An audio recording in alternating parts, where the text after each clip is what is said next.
Bismillahirrahmanirrahim.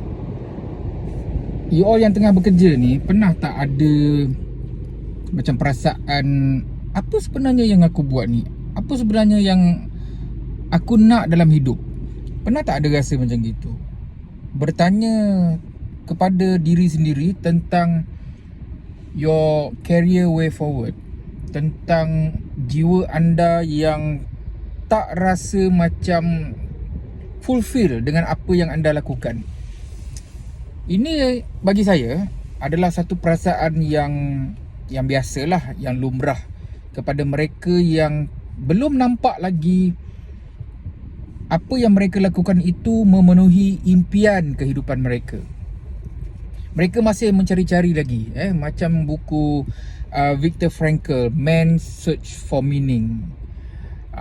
Mereka masih mencari sesuatu dalam kehidupan yang boleh memenuhi apa perkara-perkara yang mereka nak lakukan. Okey. Tetapi tuan-tuan dan puan-puan, kita kena faham satulah. Bukan semua perkara boleh kita dapat, bukan semua perkara boleh kita buat.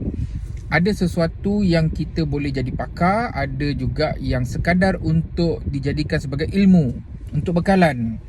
Sama ada dalam kehidupan ataupun untuk hari tua anda, untuk akhirat.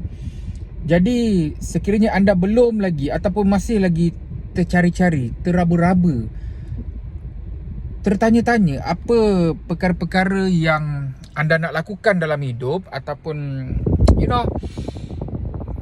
masih tak memenuhi lagi impian kehidupan anda, saya suggest anda buat refleksi diri, bertenang, relax dan bertanya, apa sebenarnya yang anda inginkan dalam hidup?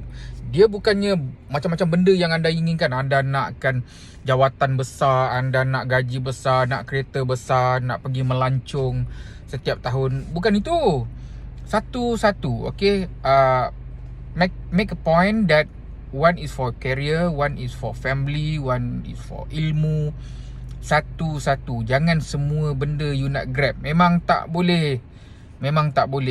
Impian tu tinggi, tetapi anda kena lihat balik your strength and also your weaknesses.